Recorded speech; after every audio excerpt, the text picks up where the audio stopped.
Friedel காஸ்ட்ரோவை பத்தி பேசக்கூடிய தகுதி உங்களுக்கு என்ன? இன்னைக்கு இருக்கக்கூடிய முதல்வருக்கு என்ன தகுதி இருக்குன்னு கேட்கிறேன். ஃபெடல் காஸ்ட்ரோ யாரு? ஃபெடல் காஸ்ட்ரோனுடைய வாழ்க்கை வரலாறு என்ன? அவருடைய ஆட்சியும் அதிகாரம் எப்படிப்பட்டது? மக்களை எப்படி நேசித்த ஒரு மிகப்பெரிய ஒரு தலைவன். சேகுவாரா எப்படிப்பட்டவர்? இப்படிப்பட்ட புரட்சியை பேசுறதுக்கு உங்களுக்கு என்ன இருக்கு? தெருவில் இருக்கக்கூடிய நாய்களை கூட கட்டுப்படுத்த முடியாத அரசாங்கம் தான் இந்த அரசாங்கம். ரவுடிகளையும் நாய்களையும் கட்டுப்படுத்த தவறிய அரசாங்கம். கள்ளச்சாராயம் ஆறாக ஓடிக்கிட்டு இருக்கு. போதைப் பொருட்கள் இலவசமாக கிடைக்கக்கூடிய அளவுக்கு கிடைச்சிக்கிட்டு இருக்கு. ரேஷன்ல மட்டும்தான் கொண்டு வரல. தாயுமானவன் திட்டத்தில் அதையும் சேருங்க. கொண்டு போய் கொடுங்க. வீடு வீடா குடியை கொண்டு போய் இருக்கக்கூடிய அத்தனை குடியை கொடுத்து அத்தனை பேர் தாலியை அறுத்துக்கிட்டு இருக்கிறீங்களே. தாயுமானவன் திட்டத்தில் அதையும் கொடுங்க.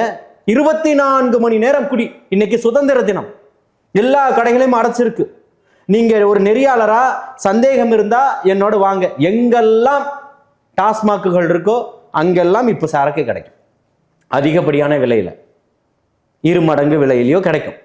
கிடைக்காமலாம் இருக்காது. அப்புறம் கம்யூனிஸ்டோட வேலை இதுதானா அப்படின்னு கேக்குறீங்களா? யாரு பாதி கம்யூனிஸ்ட்னு சொல்லிக்கிறாருல்ல. அதான் இவர் என்ன அதை தான் சொல்றேன். கம்யூனிஸ்ட்னா எந்த கம்யூனிஸ்ட்?